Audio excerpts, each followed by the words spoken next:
Hi, good afternoon, and welcome to another in our webinar series. Today, I am very delighted to be joined by our Head of Global Research, Elena Magrini. Good afternoon, Elena. How are you?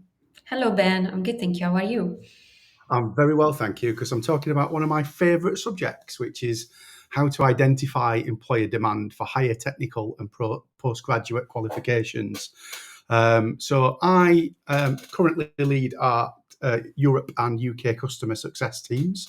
My background is education, and my role is to make sure that we provide the very best possible service to our clients, particularly in that education space, which is what we'll be talking a little bit more about. But Elena, do you want to introduce yourself and explain your role? Sure, thanks, Ben. And basically, I deal with everything data and research related at Lightcast, especially in a European and UK context.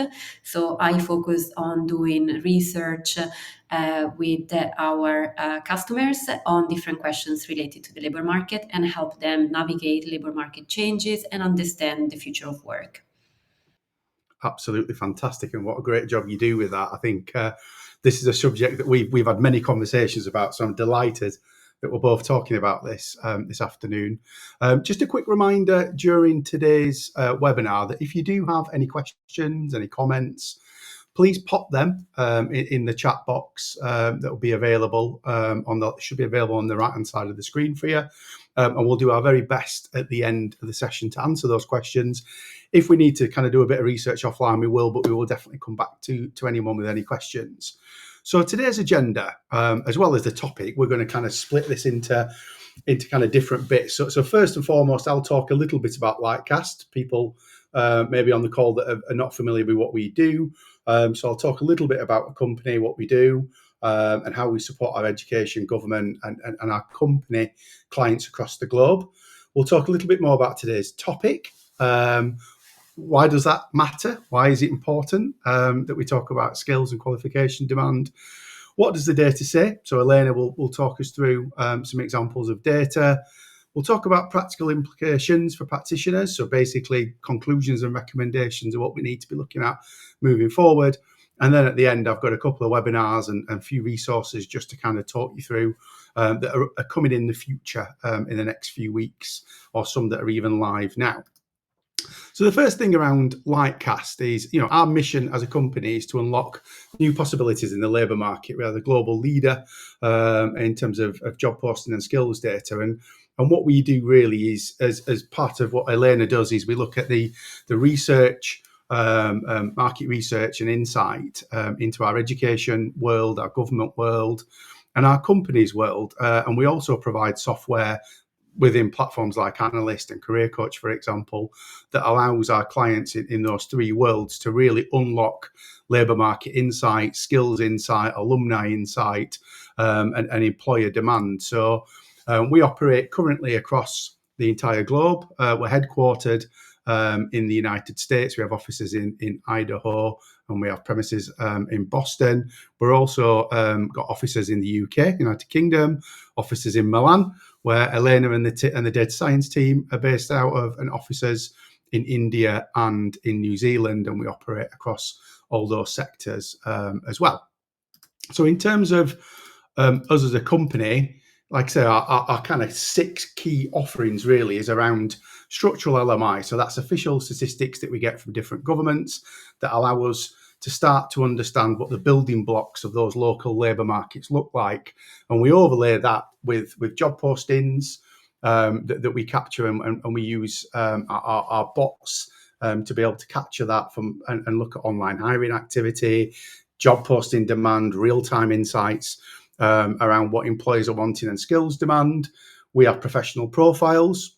So we have profile data in several countries now that gives us an idea of what the current job market looks like, how that matches up to employer demand. I mentioned a second ago, we have software. So we have lots of platforms like Analyst, like Career Coach, eImpact, Gazelle. These are a few different software offers that we have. And within that software, we've got lots of different workflows and reports that allow clients to very easily navigate through key intelligence data around jobs, skills, industries. We also provide data directly through API and Snowflake integrations. Lots of clients in the United Kingdom and the US and the rest of the world that prefer to utilize that data directly.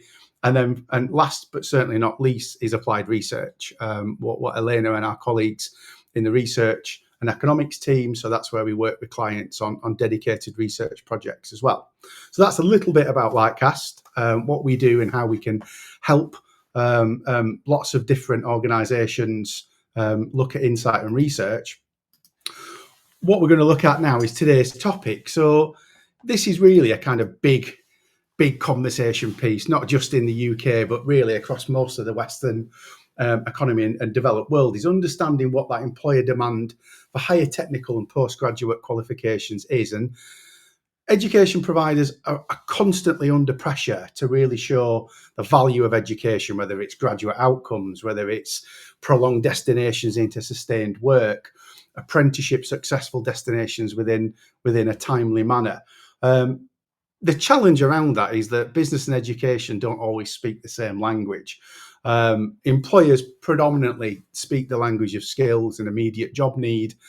That doesn't always naturally and easily translate into qualifications. You know, if we think in the UK alone, within the Department for Education's kind of learner aim database, we've got about 70,000 qualifications. We've got over 700 apprenticeship standards after the apprenticeship reform. We've got thousands of undergraduate and postgraduate degrees. So it's really difficult for employers to navigate what that means. So what does a degree mean? What does a level 4 higher national certificate or diploma mean in terms of skills? And so the big question is there a way to bridge this gap? Now, thankfully, I believe there is, and Elena believes there is as well. And so we've got some data to kind of talk through. But before I hand over to Elena to talk about the data, I just wanted to say why it matters. And I think the important thing is within the UK skills policy space, over the last 10 years, we've seen a real renewed and dedicated focus around higher technical education. We've seen the apprenticeship reform, we've seen the introduction of the levy, we've seen the rollout of devolution, particularly around adult skills. T-levels are now a thing that are kind of rolled out. We've talked about advanced British standard potentially in the future, the development of higher and degree apprenticeships, and the lifelong learning entitlement. So the continued rollout of that, particularly if we focus on the adult education training side of it, across England, is really starting to think about how do we serve that current workforce? Because a lot of policy is kind of leading us towards where degrees lead to higher technical qualifications, level 3 qualifications. But we also need to not forget that 80% of the current workforce, 80% of the 2030 workforce is actually already in work now. And ultimately that matters in terms of being able to understand what the current skills need is. And that's a frustration that we hear from employers when we do our work through our combined authority clients, through employer forums, is that they want to talk about the here and now. It's all well and good having a strategy around what happens in the next 10, 15, 20 years. We've still got a lot of people in work that potentially could upskill. And so unpicking this from an employer skills perspective, when really skills demand does not necessarily always equal qualification demand, is the real key, I think, to understanding that. So what employers want versus how that translates into qualifications. So I'll just hand over now to Elena to move on and start to have a look at a bit of the data and really kind of understand what we can show you in terms of skills demand. So over to you, Elena. Thank you, Ben. And I think I'm going to start straight from your endpoint, the fact that employers and education providers don't often speak the same language because there's a lot of emphasis on skills from the employer's point of view, and education providers obviously talk about qualifications. So I just wanted to focus a little bit more on what do employers actually talk about and what are their main challenges right now. And this is something that we see in the UK context, in the European context, but also more widely in many advanced economies. Employers face very acute talent and skills challenges. 75% of companies actually mention that they face very acute skills challenges. And we know that the landscape is changing very rapidly. So the pace of change that we are seeing in today's labor market is unprecedented. And this means that a lot of the occupations and of the jobs are changing rapidly. So even within the same job, the job looks very different to what it was 3 years ago, 5 years ago, 10 years ago. So it's not just the type of jobs being in demand in the labor market is changing, but also the nature of the job is changing. And employers refer to this talking about skills in many different ways. It could be skills challenges, it could be some particular skills. They talk about green skills or AI skills, for example. And and so there is a lot of pressure to try and address these acute talent and skills challenges. But the thing is, as Ben alluded to, employers have this challenge, but they do not articulate it in terms of skills. They do not articulate it in terms of qualifications, but rather they talk about skills. So just putting a stat out there based on the job postings data that we analyzed. This is based on over 80 million job postings in the UK collected since 2012. And this percentage that you see here on the screen is based on the last 4 months of data, so the first 4 months of 2024. And in 79% of all the job postings collected in the UK over this time period, there is no mention whatsoever of any educational requirements. So employers don't focus on education qualifications. Does this mean that they don't value qualification? Absolutely not. This is not what this means. Part of the reason why we see this number is because in certain fields, qualifications are so implicit to the roles that employers don't even mention them in the job postings. So if you think about, for example, a doctor, working in an hospital, you can't be a doctor or a GP without having a degree related to medicine. So it's just so implicit in the job that the employers don't even mention it anymore. In other cases, this number is just an actual representation, genuine representation of employers' need. There are many jobs in the economy that actually do not require any specific qualification, and that somebody with, we know of a lot of people, a lot of workers that work in a specific field that maybe have a degree, but it's in a completely unrelated field to the ones they're operating into. Or it could be that some jobs actually don't require any qualification whatsoever, not even anything that is at level 1 or level 2. The other reason behind this number is that when employers recruit, they tend to tap into specific roles. They want to fill some specific roles. And normally the shortages around these roles are related to specific skills. And so it's something, let's call it small. It's not small in the sense that it's not important, but it's a piece of the puzzle that are missing. Whereas qualifications provide a holistic approach at equipping people with a range of knowledge, skills, and abilities that is beyond perhaps the mere specific skill that an employer needs. And also on the other side, on a recruitment point of view, talking about skills rather than qualification actually helps employers widen the talent pool and draw from in terms of recruiting.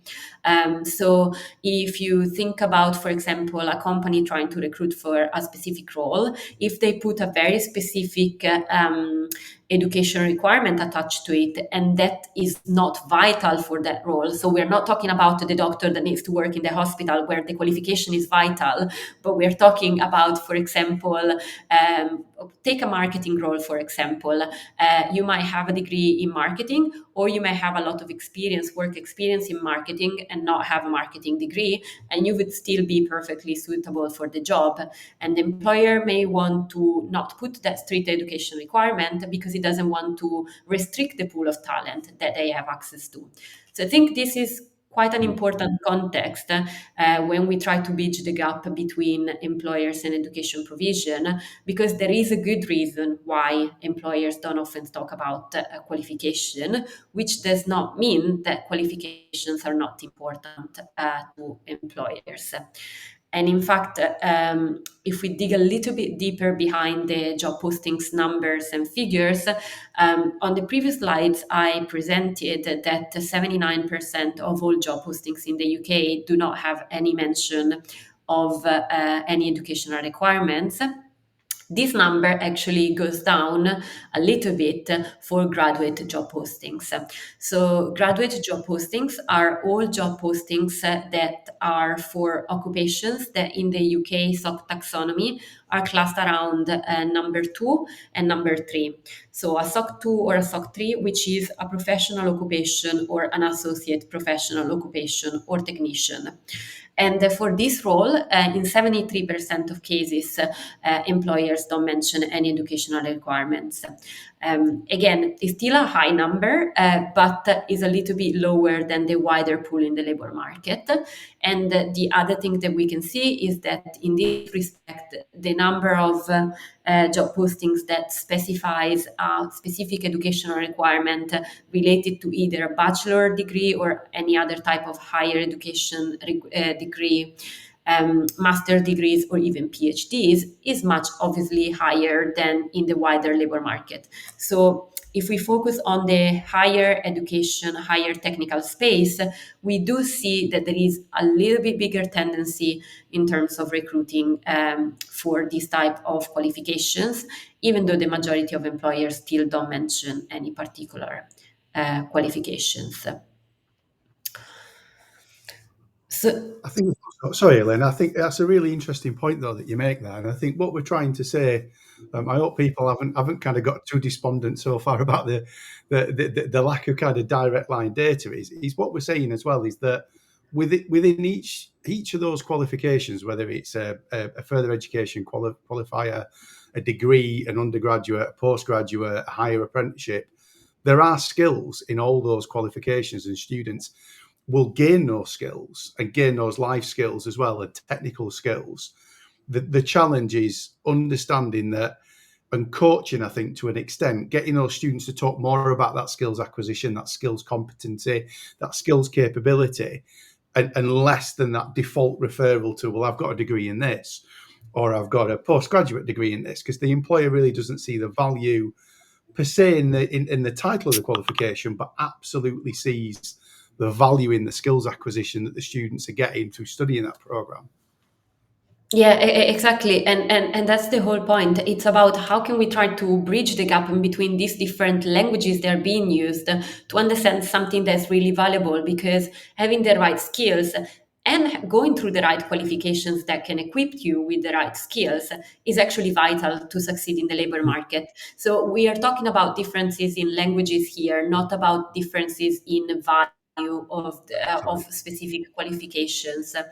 And actually, what we want to do here with the next few slides is try to explore a little bit more this point about qualification, and especially graduate level qualifications, because a lot of the questions that we get asked about many times is from education providers that want to understand a little bit more, okay, but what do employers need? What kind of qualifications do I need to offer in order to meet the local demand, in order to meet business needs? And so one thing that we can do using our data is actually look at that subset of jobs that do specify specific educational requirements, and try to understand what kind of requirements they attach to it. So this is a smaller sample from the big number of job postings that we have, because of the numbers we've seen previously about most employers not mentioning educational requirements. But this gives us a very clear picture of the segments of the labor market where specific qualifications are being required. And obviously, the focus of today's webinar is on graduate and higher level qualifications. So on the slides here, you can see a focus on the top occupations that mention bachelor's degree, master's degree, and PhDs, but you could potentially do a similar exercise for A-levels or GCSEs if you were interested in understanding more where demand for these skills or these qualifications is. And what do we see here? So here you see the top 10 occupation where for which the top 10 occupations in which a specific qualification is mentioned in a certain percentage of job postings. So for example, you have the biostatistics managers and director, for which approximately 40% of job postings actually required a specific master degree. And so basically that tells you that of 100% of the job postings related to that specific occupation, over 40% actually specify a master degree. And all in all, the main findings, if you go through all the also other top occupations, so like for example, astronomers is the top occupation requiring a PhD, with more than half of all job postings in that case specifying a requirement for a PhD, and likewise you can have similar example on the bachelor's degree front with some occupations requiring almost like 70%, 80% of the time a bachelor degree. And this gives you an idea of which parts of the labor market are most likely to require high-level qualifications. And overall, if you want to draw some high-level conclusion from these findings, what we see is that in some particular categories, for example, related to the healthcare, IT, and life sciences, qualifications are still particularly important. So when you start to zoom in certain fields in the labor market, you start seeing a much higher demand for higher qualifications. Mm-hmm. And then the other way that we can try to answer these questions, where are the graduate qualifications most required, is not just about looking at the frequency overall with which specific qualifications are required, but also at the distribution. So here you see the top 10 occupation where a qualification, a higher level qualification, be that a bachelor, a master, or a PhD, is required. So it is actually the other way around, in the sense that the top occupation, the bottom occupation in this graph, so anthropology and archaeology professor, is actually the occupation where we see the highest share of job postings actually specifying any of these higher level qualifications. So approximately 90% of all job postings related to that qualification require either a bachelor degree, a master degree, or a PhD. And in this case, the PhD is particularly vital. But on the other end, you see that for optometrists, for example, over 70% of them need a higher level qualification. Most of these instead require a bachelor degree, not a master. Because one of the questions that we often get asked is, but how much should we invest in undergraduate provision versus graduate provision? And again, this depends on different fields in the labor market, and this is a way to try to assess the differences of the needs in different parts of the labor market.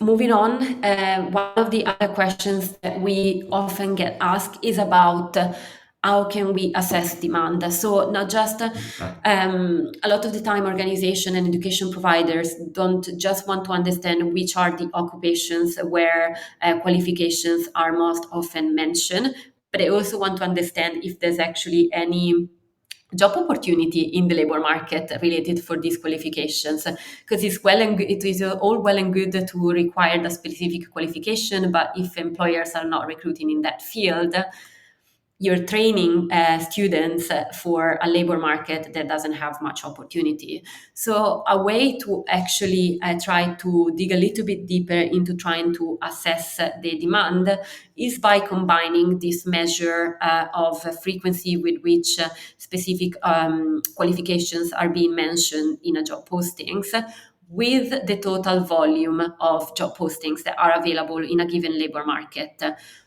for different occupation. And this is what we try to do here with this very messy graph, if you want to call it that way. But basically, we try to split occupations into 4 categories based on the amount of job postings that we are seeing in the labor market for that occupation and the frequency with which they require a specific bachelor degree. And again, you can do this similar exercise for other type of qualification based on your interest. And basically what you want to do here to try and understand and assess demand is you want to find those occupations for which a specific qualification is mentioned very often and there is a high volume of job postings. So in this case, for example, this would apply to things like occupational therapist, physical therapist, or in the finance space to audit managers, or, for example, speech language pathologists or psychologists. So in these areas, having a degree is essential, and there are a lot of job postings. So these are the areas that are really needed in the labor market and where having a higher level qualification bring really the most value. Then on the other side, so on the blue side of this graph, what we see are occupations where there is a lot of demand for a specific qualification, in this case for bachelor's degree. But actually, the number of jobs that are available in the labor market for these occupations is tiny. So yes, degrees are really important in this space. There aren't many jobs available right now in the labor market that require those qualifications. And then to just finish the tour of the quadrants, going down on the right hand side, we have those job postings, those occupations where there is a high volume of job postings, but there isn't really a mention of a degree. So these are jobs where there is a lot of labor market demand, but they don't really need qualifications.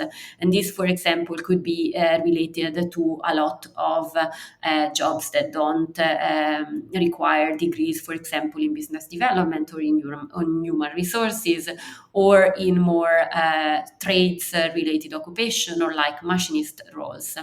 And then the fourth quadrant of which there's not really much to say about, but these are the occupations where there isn't really much demand for specific qualification, and also there isn't much demand in the labor market overall. So these are the occupations that we can potentially ignore for this kind of exercise unless we are really interested in one of them to try and assess his demand. I think the fascinating thing about this graph, though, is the fact that even though we've got those high volume but low mention of degree, again, going back to that point around the ability for educational establishments to work closely with employers, is that there is probably a need for high-level training and high-level skills development within a lot of those roles, but it's not immediately apparent because perhaps the employer doesn't understand the raft of qualifications available. So I always like to think that as a bit of an opportunity graph, in that the areas where there isn't a lot of talk around degree or higher level technical quals doesn't necessarily mean that the employer can't see that in the future. And as you mentioned a couple of slides back, AI, the advancement of technology, we're seeing roles evolving more and more frequently where there's more and more need for skills acquisition in roles. So I think that's quite a good graph and an exciting one, putting my positive hat on, in that there's lots of room, I think, for educational establishments to work with employers to flesh out actually what is the development need, the training need in a lot of those roles, and how we can offer those level 4-5 pathways and build that scaffolding up to degree in some of those roles, even though it doesn't necessarily appear as we need it at the minute.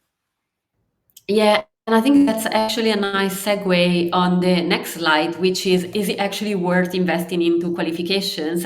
And I think it jumps out quite clearly here that the overarching answer is yes, it is worth investing in qualifications and in high level qualifications, because when we look at the median advertised salary in job postings, we do see that there is quite a premium related to having higher level qualifications.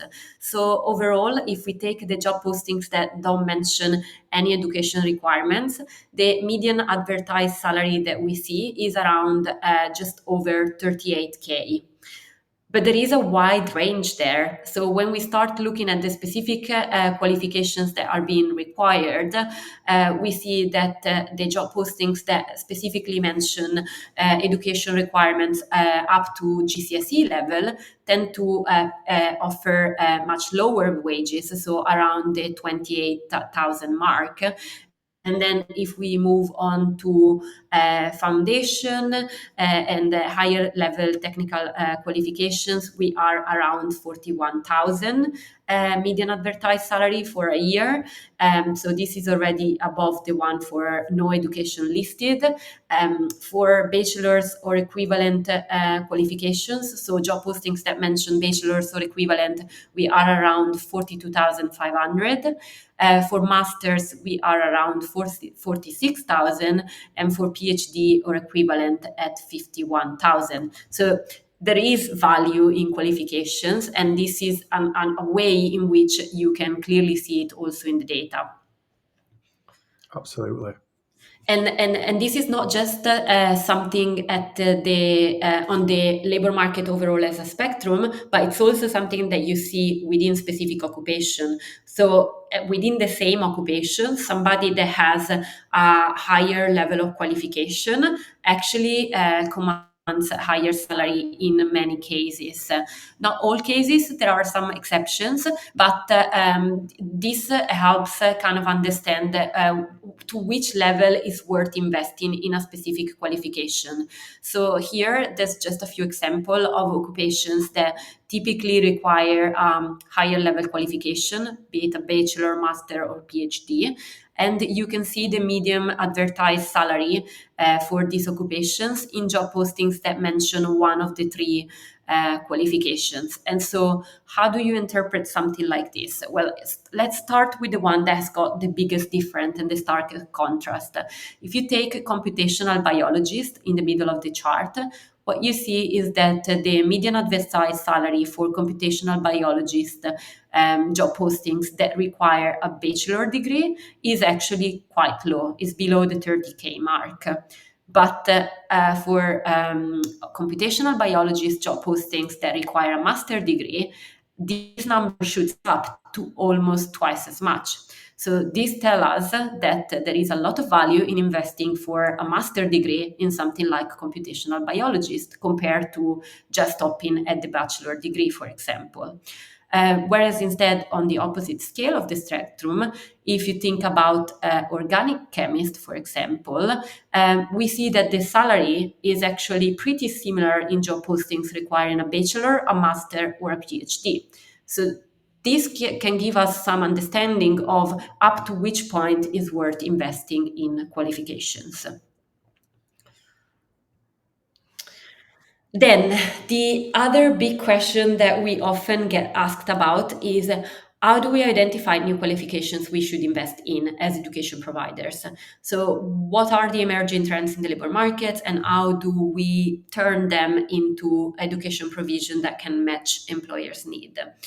And here, actually, when I think about this question, I actually revert back to skills. And why do I do that? Well, because new trends in the labor market tend to appear as skills first.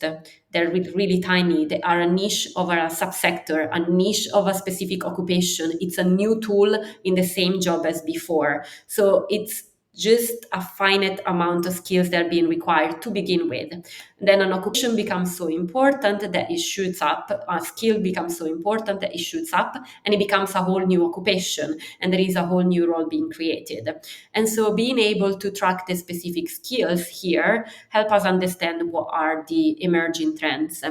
The graph that I share here is that of the top 10 emerging digital skills in Europe. It's part of a wider research project that I've been working on recently, and it is publicly available on our website. So if you want to check out more about the latest trends in digital skills activity in Europe, you can do that online after the end of this presentation. But the point here is that by tracking the skills, we are then able to assess what kind of qualifications investments is needed around these skills, these new emerging skills. Because by trying to understand what type of emerging skills or what type of emerging skills clusters or group of skills, we can understand whether the new education provision required is just about a micro-credential or a continuous development kind of qualification, or it requires a master degree, 1 year, 2 years of study, or it requires a full-time bachelor undergraduate degree, which requires a lot more time and investment from the part of the student. And then the other thing is that by using job postings data, what you can also do is triangulate these new emerging skills and trying to understand what other skills they often appear together with. So you can see, for example, we see a lot of job postings lately for generative AI. So you might think that this is a new education provision that is worth investing in. But obviously, somebody training in these kind of things does not just need the generative AI skills. They probably need a wide range of other skills, both technical and soft skills. And so using job postings data, you can kind of like map the whole profile of skills that are being required alongside the emerging skill, and that can help you design the whole curriculum around the new course provision. I think that scaffolding is really important, and I'm pleased we talk about digital skills, because we see that's probably the one area where this example that you've put here, we kind of see that happening, and I've seen it happening over the last few years. If you'd have said to me 8 years ago, Amazon Web Services is a skill, it probably wouldn't have been, as an emerging skill. Whereas recently I saw on LinkedIn a college that I used to work at. They've done a skills bootcamp course on AWS as a skill for people in work, and I think that's how quickly and rapid we can see, particularly in the digital world, things like Azure, Python, AWS, and other skills, agile methodology. They seem to be expanding at quite a rapid pace, but the ability to scaffold lots of other things, lots of other skills need around that to be able to create a meaningful course. We're starting to see more and more of that happening, particularly in the digital space. You said life sciences. I found it fascinating how you can track salary and career progression from bachelor to masters in biomedical science and statistics. You can kind of map that across, can't you? It's definitely worth doing a degree and a master's degree and then a PhD, because you can see your career pathway expanding through that. Yeah, exactly. And also it ties back nicely to something you were saying at the beginning, Ben, about the fact that 80% of the current and future workforce is already in work today. So we need to be creative about understanding how fast the labor market is changing, how important these business needs are, but also how agile and flexible education provision needs to be to meet these needs. Absolutely, an ongoing challenge. So in conclusion, to thank Elena for the work that she's done there on that data, and I think a very, very useful insight. And obviously, the start of the presentation hopefully wasn't too doom and gloom for myself around where do we fit into the need. There's lots of evidence there around sectors where it's critical to have undergraduate, postgraduate provision. I think one of the things that we can take away from this is ultimately employers in the main value skills, value that skills proposition more highly than the stipulate qualification demand for the vast majority of roles. I think job posting data, skills data is becoming more and more vital in, certainly in the UK, in Europe, in America. We're starting to see more and more conversations between large global companies and ourselves around, well, how do we map the skills of our organization? How do we start to develop what our skills strategy needs to be moving forward? And ultimately, how do we start to train people and develop people so they can make the most of this new skills map? So I think there's definitely a piece of work there. And certainly in the work that we do with universities in this country, combined authorities in the UK, and colleges and training providers, it's very much, I think, around how we enhance that relationship with employers and educational establishments. So employer engagement or business development has been a thing for a long time, but I think now it's becoming more and more vital that as educational establishments have our data, that they start to share that data, particularly when we move away from the large multinational employers into the SME world and micro SME world, because they don't always understand the future of their sector and the future of their company. And so I think the opportunity is there for educational establishments to start to use that data to help employers understand how they could evolve their business, how they can evolve their workforce, and build a skills strategy for them to succeed and thrive, and ultimately for the educational establishments to benefit by developing these new courses. There's no question that this data can help unlock those insights.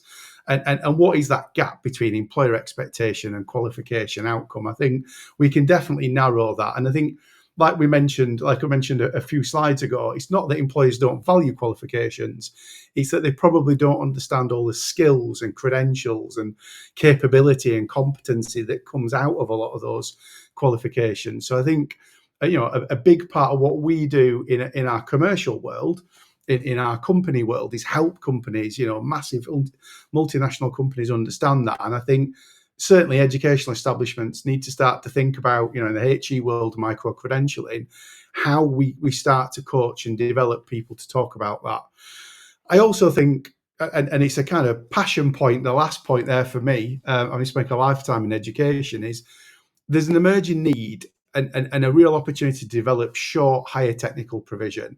I think career development is absolutely critical, and those already in work will build the scaffolding for future degree demand. So if you think there's, like we mentioned, that 80% figure a couple of times of the 2030 workforce that are in work, a good chunk of those people will have not necessarily studied at university or studied a higher qual, gone straight into work and believed it's beyond their ability or beyond their reach. I think that short course development, modularisation of degrees, short level 4 and 5 provision will really help engage those individuals in understanding how their career could progress, and will lead them to do either a higher technical apprenticeship or a degree program once they get into that kind of rhythm and flow. And certainly things like the lifelong learning entitlement in the UK will help that.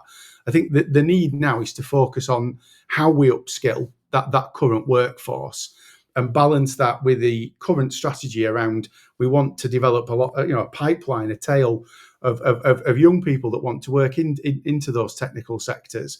We need to balance that with the here and now. And so I definitely think, there's a lot of opportunity there for universities, for training providers that operate at a higher level in terms of qualifications, colleges, to really think about how they partner with employers to start to develop this work. And there's lots of initiatives, like I mentioned, skills boot camps is the start of getting people to think about learning, but there's lots of opportunities through devolution around that. Is there anything else that you wanted to add there, Elena?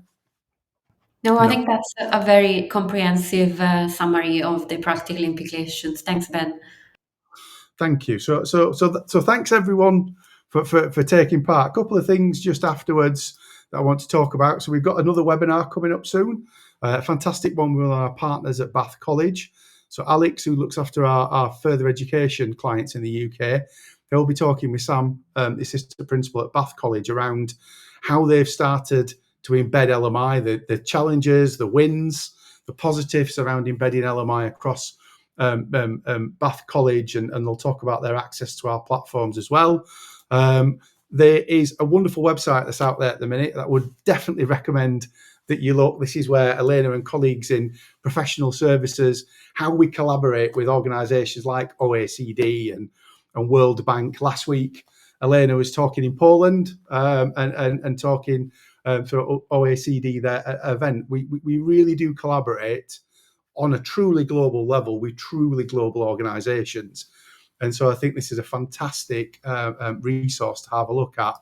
And also a quick one there around the digital skills outlook. So if you log onto that website, we've presented some digital skills reports for a few cities across the world where you can register your details and get the digital skills report for some cities that hopefully are very, very localized to you.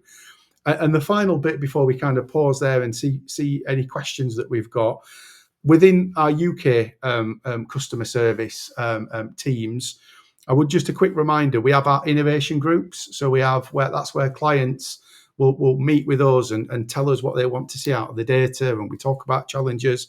So we've got a higher education innovation group coming up on the 19th of June. If you're a HE client and you're watching this and you're not registered for that, then please reach out to Carrie and she'll happily add you into that innovation group. And then we've got the one that on the day before for our further education client group as well. And Alex is leading that. So if you're a further education client, get in touch with Alex. If you're watching this and you're not a client, then please reach out to our colleague Carla, because we'd be delighted to also have a conversation with you about how we can help your organisation to use this data to kind of improve insights around the job and labour market space. So I just want to thank everyone for joining us, and then we'll take time now just to look at questions. So thanks ever so much, and I hope everyone enjoys the rest of their day. Thank you.